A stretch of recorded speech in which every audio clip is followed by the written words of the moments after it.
Merci à la chorale. Nous allons maintenant procéder à la remise des prix de la session 2019-2021. Cette session s'est déroulée de façon exceptionnelle sur 2 ans du fait de la crise sanitaire. Nous allons regarder ensemble une vidéo de présentation.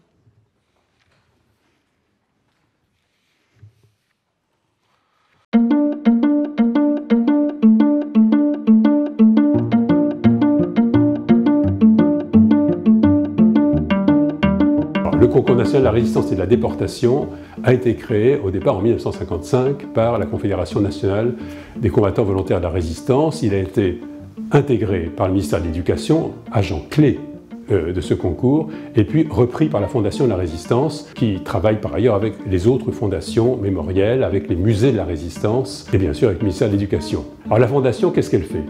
Elle fait un travail scientifique important sur chaque sujet.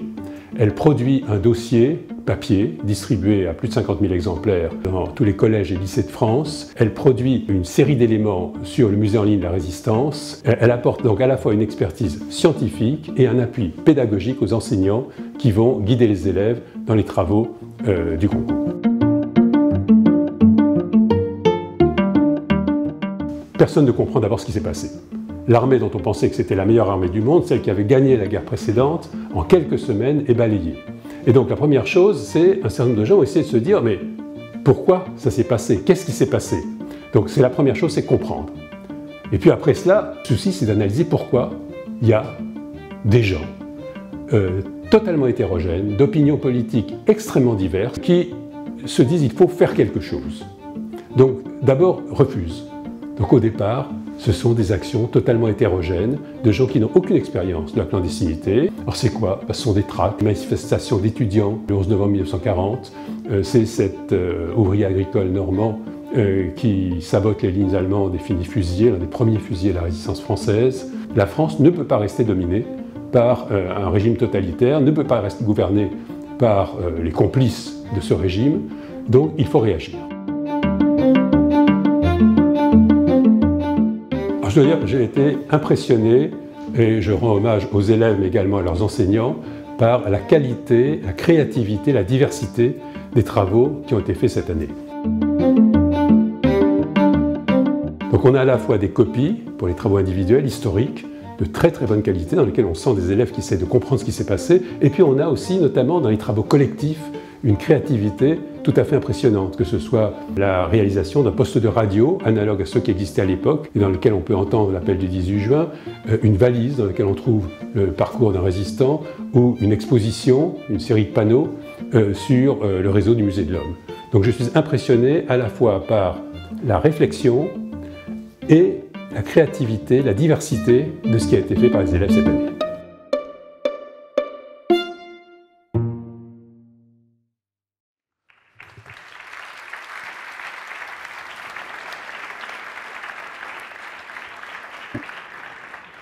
Pour commencer cette session donc 2019-2021, vous l'avez compris, une session très particulière puisque c'était la session du confinement, la session des mesures sanitaires extrêmement contraignantes pour le travail dans les établissements.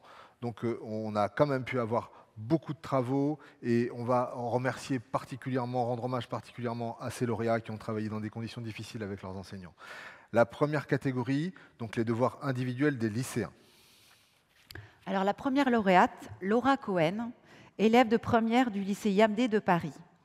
Elle a été préparée et accompagnée par Madame Judith Volko, professeure d'histoire-géographie. Laura a également participé à la web-série des 60 ans du CNRD, conçue par la Direction de la mémoire, de la culture et des archives du ministère des Armées. Alors, est-ce que Laura, voilà. Bravo.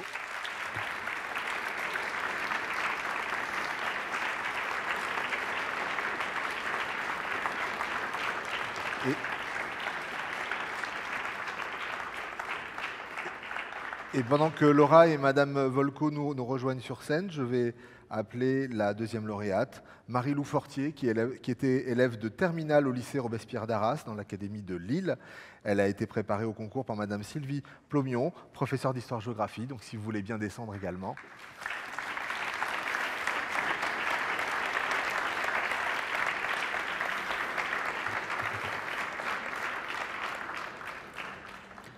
Alors, notre troisième lauréate est Avril Gentil. Avril est élève aux premières du lycée Eugène Delacroix de Maison-Alfort dans l'académie de Créteil. Elle a été préparée par son professeur, M. Jean-Christophe Dumas, professeur d'histoire-géographie. Avril ne peut pas être présente aujourd'hui, elle est étudiante en classe préparatoire au lycée Fénelon. Son prix lui sera remis bien évidemment ultérieurement.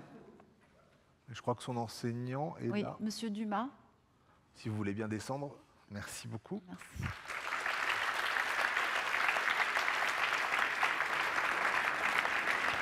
Et la quatrième lauréate de cette catégorie est Alicia Thibault, élève de terminale, qui était alors élève de terminale au lycée Pensionnat de Versailles de Basse-Terre, dans l'académie de Guadeloupe. Elle a été préparée par Madame Aimée Rosenberg, professeure d'histoire-géographie. Je crois que la lauréate est ici parce qu'elle fait actuellement des études à Paris, donc elle est parmi nous.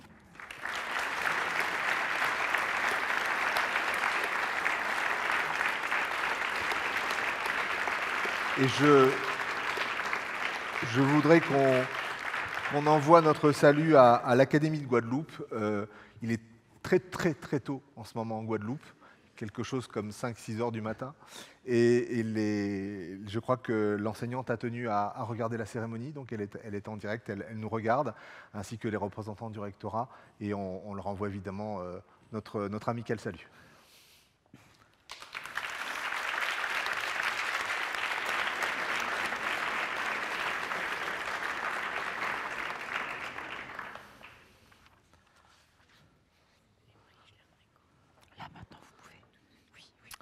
Et donc, comme il s'agit de lauréats qui sont des lauréats individuels, comme pour les sessions précédentes, le représentant de la Fondation de la Résistance est là pour remettre, en plus des autres lots, le prix Lucie et Raymond Aubrac. On va laisser quelques instants aux ministres et aux représentants des fondations pour échanger avec les élèves et leurs enseignants.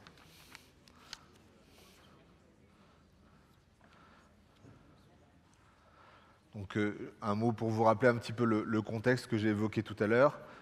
Cette session qui avait commencé normalement en 2019 a été évidemment très perturbée au printemps 2020, puisque l'épreuve avait lieu, normalement aurait dû avoir lieu en mars 2020. On était en plein confinement, donc on a dû évidemment reporter cette épreuve à l'année suivante, ce qui fait qu'évidemment on a un certain nombre d'élèves qui s'étaient préparés, qui n'ont pas pu travailler sur le concours à ce moment-là.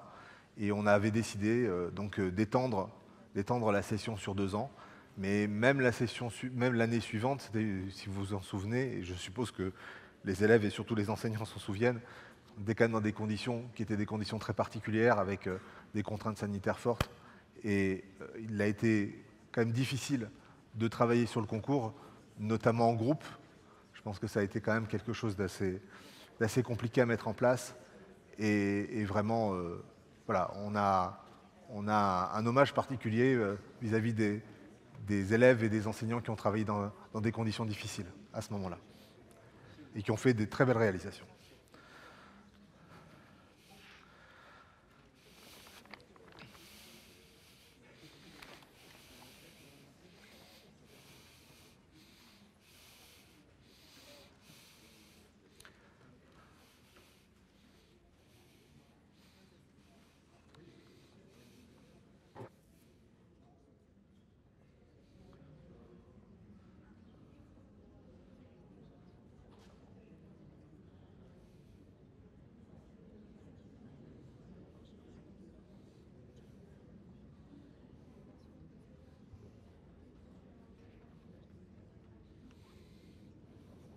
Alors évidemment, on aurait bien aimé valoriser aussi le travail des lauréats individuels de façon un peu graphique, mais c'est, vous le comprenez bien, très difficile de projeter des copies. Ça n'a pas un intérêt en termes visuels très fort. Ce qui est intéressant, évidemment, c'est de pouvoir lire ces copies, c'est de pouvoir prendre connaissance du travail qui a été fait.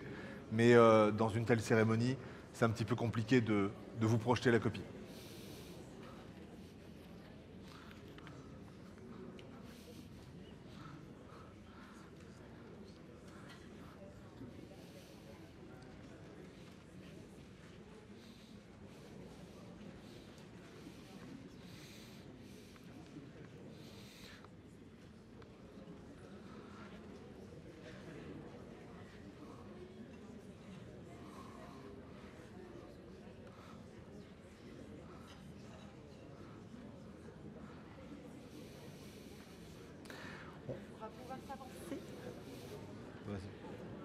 On va pouvoir s'avancer pour la photo, s'il vous plaît.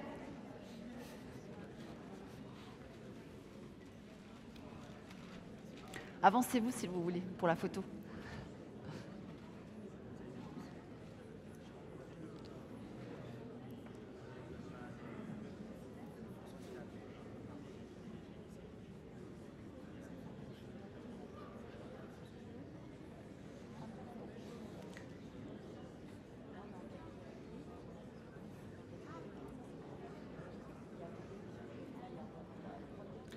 Alors si vous voulez bien, vous tournez face au photographe qui va faire une photo de l'ensemble des personnes sur scène.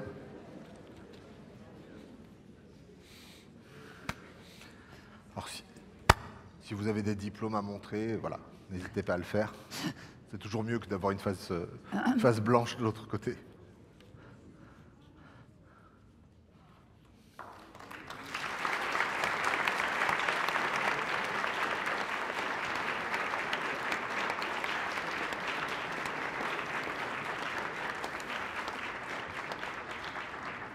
Bravo, bravo à nos lauréats. Et nous passons donc à la deuxième catégorie. Voilà. Merci à vous. Hop, merci. Merci.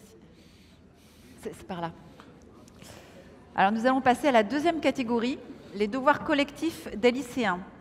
Le premier groupe, 3 élèves de terminale CAP du lycée Léonard de Vinci de Paris, encadrés par Madame Véronique Descaux, professeure de lettres et d'histoire, qui accompagne les élèves, et Monsieur Loïc Guéot, professeur d'atelier.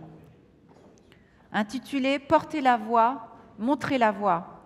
Cette production est un poste de radio en bois ouvragé qui reproduit un modèle des années 30 et qui permet d'écouter l'appel du 18 juin du général de Gaulle.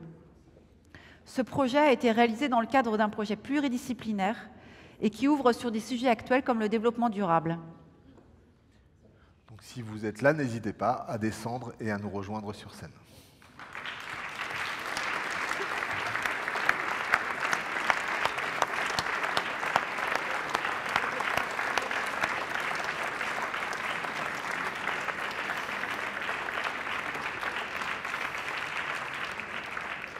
Le deuxième groupe que nous allons appeler était un groupe de 3 élèves de terminale du lycée Saint-Charles d'Orléans, encadrés et accompagnés par Madame Karine Turban, professeure d'histoire-géographie.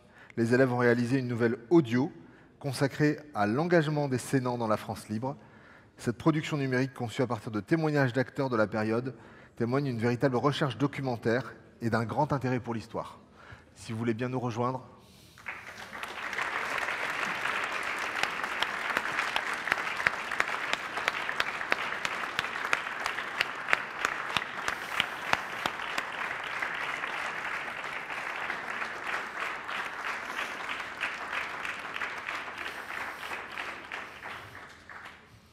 Le troisième groupe, c'est 4 élèves de terminale du lycée Turgot de Limoges, encadrés par Madame Christine Pouillot, professeure documentaliste. Vous avez pu tout à l'heure les écouter dans la première séquence qui était au ministère de l'Éducation nationale et de la jeunesse. Les élèves ont réalisé un film de fiction qui s'appuie sur le parcours d'Henri Lagrange, scolarisé en 1940 dans le même établissement scolaire. La projection de ces jeunes gens dans la vie d'un lycéen de leur âge qui s'est engagé contre l'occupant leur a permis de conduire un projet à la mise en scène très soignée. Donc les élèves n'ont pas pu venir aujourd'hui. Il en est de même pour le 4e groupe que je vais citer maintenant. Il s'agit de 8 élèves de première du lycée Vincent d'Indy de Privas dans l'académie de Grenoble, encadrés par M. Jacques Brenu, professeur d'histoire-géographie, et Mme Anne Martin, professeure de lettres. Les élèves ont réalisé un film sur l'engagement des habitants d'un petit village d'Ardèche. Le film montre une bonne connaissance du thème et une capacité à se mettre en scène, à réaliser et à produire. Ils ne sont pas là, applaudissez-les.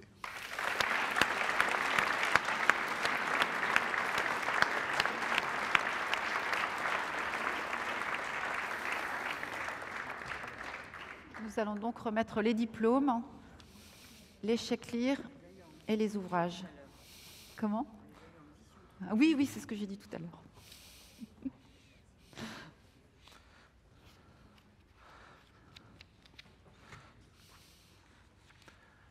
Donc je crois qu'on a un petit visuel des œuvres, voilà. Alors, la fameuse radio du lycée Léonard de Vinci, donc reconstruction d'une radio d'époque. Le lycée Saint-Charles, c'était un petit peu plus compliqué de valoriser puisque c'est un travail qui est uniquement audio. Donc évidemment, sur un diaporama, c'est un peu difficile de vous le montrer. Donc on a juste mis un petit extrait du document de présentation.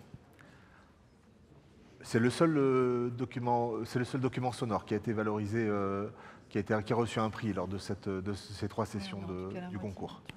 Le lycée Turgot et le lycée Vincent d'Indy, vous le voyez, ont fait 2 vidéos, donc chacun une vidéo bien sûr, avec reconstitution en costume d'époque.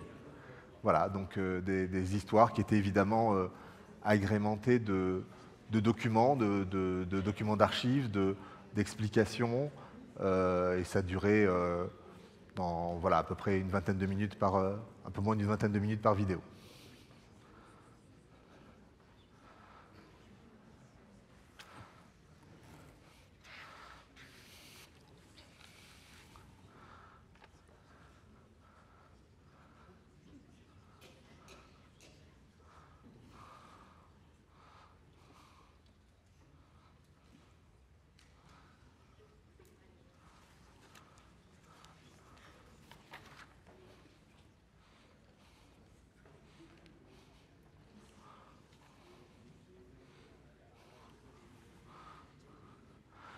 Donc, je voudrais en profiter pour rendre un hommage particulier aux travaux qui sont faits sous la forme d'une œuvre d'art. On a beaucoup de vidéos, c'est toujours très intéressant évidemment de voir des vidéos. On a quelques documents sonores, on a beaucoup de documents papier, des livres, des dossiers. Et on a aussi, c'est ce qui fait aussi la richesse du concours, de très belles œuvres d'art, des objets artistiques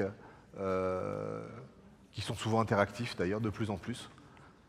Et comme cette radio, et c'est vrai que ce qui est intéressant, c'est que dans le cadre du concours, on a des élèves qui ont une formation à certains métiers et qui utilisent cette formation pour créer des objets en bois, des objets en métal, des différents types d'objets. Et voilà, encore une fois, c'est cette richesse qui fait le concours. Hélène. Donc faisons la photo de groupe. Et nous pouvons bien sûr à nouveau applaudir ces lauréats.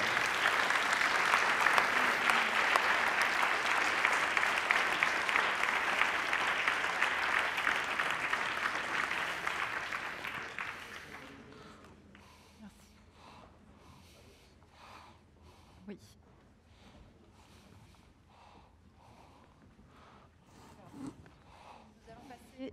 Nous allons passer à la 3e catégorie, les devoirs individuels des collégiens. Les lauréats reçoivent également le prix Lucie et Raymond Aubrac. Le premier lauréat est Henri Capron, élève de 3e du collège Stanislas de Paris, Académie de Paris. Il a été préparé au concours par M. Jean-Baptiste Monchon, professeur d'histoire-géographie. Henri ne peut pas être présent aujourd'hui car il présente le concours général d'histoire. Mais son enseignant, je crois, est présent.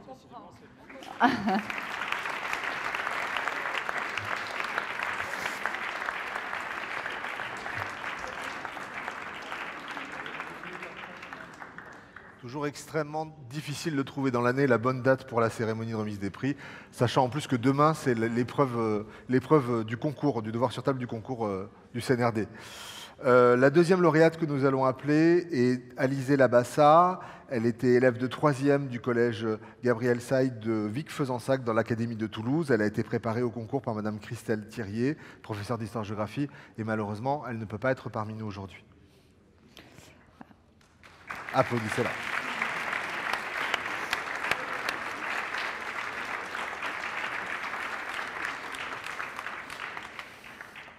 Alors, la 3e lauréate est Lisa Simon. Lisa est élève de 3e au collège Bissy de Chambéry, à l'Académie de Grenoble. Elle reçoit un prix spécial pour l'originalité de sa copie, qui mêle à la fois des connaissances historiques rigoureuses et un travail artistique assumé à travers des dessins et l'écriture d'un poème.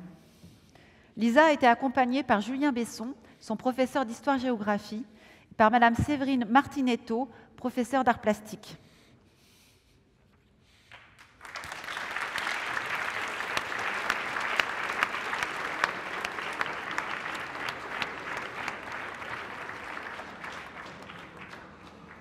Nous allons pouvoir remettre les diplômes et les lots. Donc à l'enseignant qui représente une des lauréates, et les autres lauréats, vous l'avez compris, n'ont pas pu se déplacer pour la cérémonie.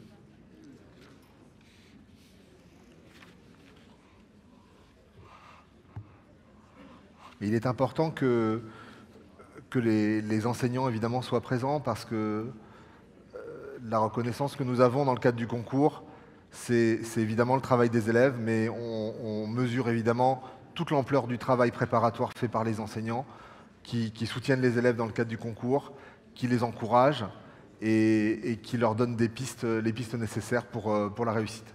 Donc voilà, on n'a pas d'élèves pour cette catégorie, on a un enseignant. Je vous propose de rendre hommage à l'action des enseignants et à applaudir le travail des enseignants.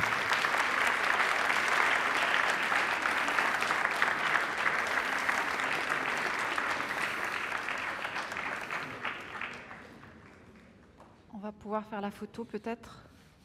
Non.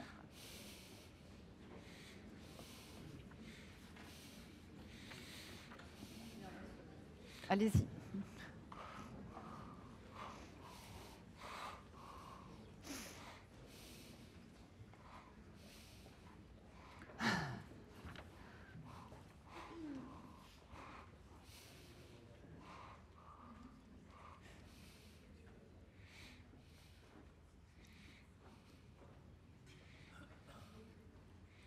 Merci beaucoup. Merci, merci. Nous allons passer à la 4e catégorie de cette session 2019-2021, la catégorie des devoirs collectifs des collégiens. Alors le premier groupe que je vais citer, qui n'est malheureusement pas présent, il s'agit de 24 élèves de 3e du collège Ruisse de Sarzeau dans l'académie de Rennes, encadrés par Madame Patricia Arzel-Mazet, professeure d'histoire-géographie. Les élèves ont conçu un podcast qui leur a permis de travailler dans le cadre du programme d'histoire, mais aussi de l'éducation aux médias et à l'information. Ils ont pu réaliser des entretiens avec des témoins et des historiens. Applaudissons-les.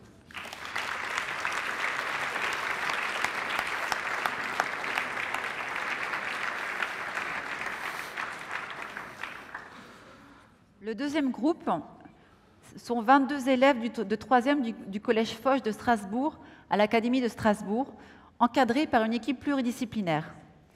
Madame Marie-Odile Betty, professeure d'histoire-géographie, Madame Déborah Cauchy, professeure de lettres, Monsieur Jean-Charles Ambroise, professeur documentaliste, Madame Séverine Pichon, professeure d'art plastique, et Madame Magali Bénédicte. Les élèves... Juste après. Les élèves ont mis en scène l'intérieur d'une valise qui permet de découvrir un labyrinthe, métaphore de la clandestinité dans la résistance. Ce projet, mené durant 2 années sur le groupe de La Rose Blanche, a permis aux élèves de se plonger dans le quotidien des résistants et de visiter à cette occasion des lieux de mémoire. On peut les applaudir.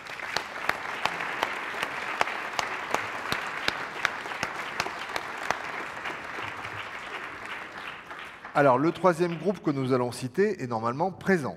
Il s'agit de 25 élèves de 3e, à l'époque, du collège Rocher du Dragon d'Aix-en-Provence, dans l'académie d'Aix-Marseille.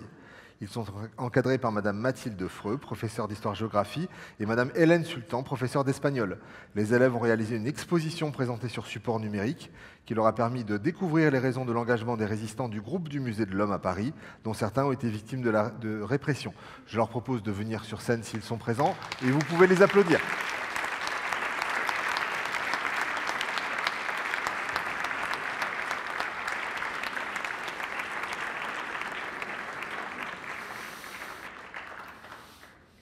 Alors, le 4e groupe, 2 élèves de 3e du collège Emmanuel d'Alzon de Nîmes à l'Académie de Montpellier, encadrés par Monsieur Mathieu Valentin, professeur d'histoire-géographie.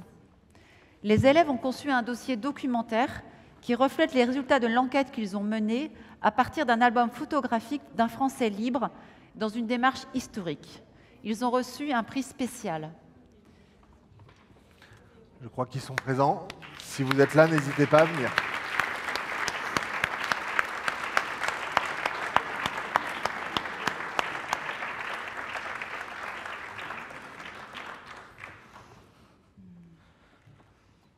Voilà, donc nous allons procéder à la remise des diplômes, à la remise des chèques et des différents lots qui sont proposés, en l'occurrence par la Fondation de la Résistance.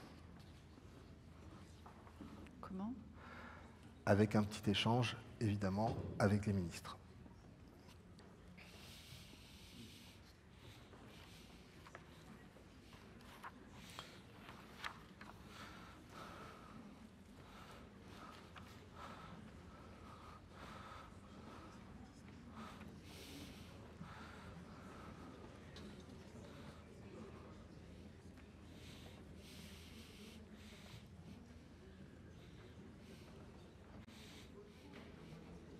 Donc vous avez un petit visuel de chaque travaux qu'on a présenté. Voilà. Le collège Rocher du Dragon qui est en haut. Le collège de Ruisse, le fameux labyrinthe du collège Foch et le travail des dossiers donc présentés par le collège Emmanuel Lalzon. Alors comme on a souvent des dossiers qui sont de nature un peu hybride, il faut imaginer que on n'a pas uniquement un objet, on n'a pas uniquement généralement, on n'a pas uniquement un dossier, on a aussi souvent des documents sur clé USB. D'ailleurs, vous envoyez sur ou des documents interactifs. Le labyrinthe, il y avait un aspect évidemment interactif. Ça c'est un petit peu difficile de vous le montrer évidemment dans le cadre de cette cérémonie, mais il faut bien sûr imaginer que c'est un travail qui souvent est un travail interdisciplinaire et qui souvent est un travail multiforme dans le cadre du concours. Avec toujours beaucoup d'ingéniosité de la part des élèves.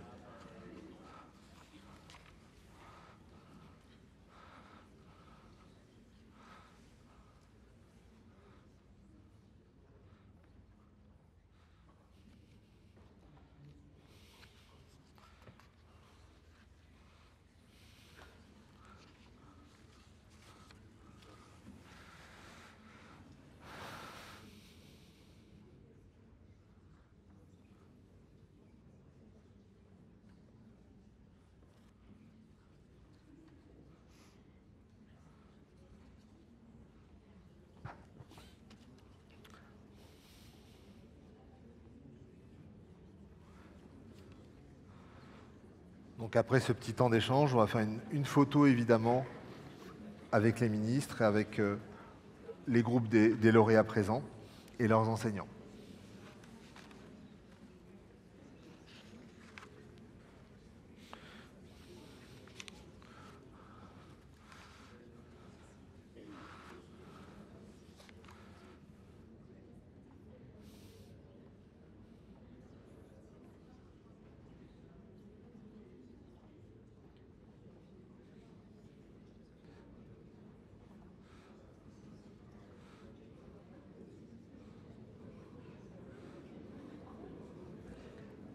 On va pouvoir s'avancer pour la photo, s'il vous plaît. Avancez-vous un petit peu. Ouais. Alors si vous n'avez pas trop mal aux mains, on peut continuer à applaudir.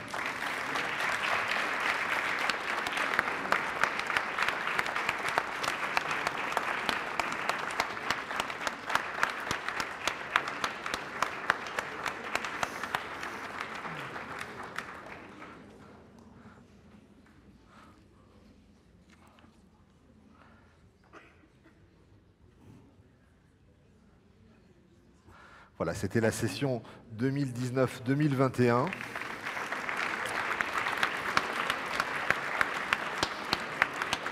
Et avant de passer à la dernière session, nous vous proposons de faire à nouveau une petite pause agréable en écoutant le chœur du lycée Jules Ferry de Paris à nouveau. Et cette fois-ci, le chœur du lycée Jules Ferry de Paris va nous interpréter le chant des marées. Merci à vous.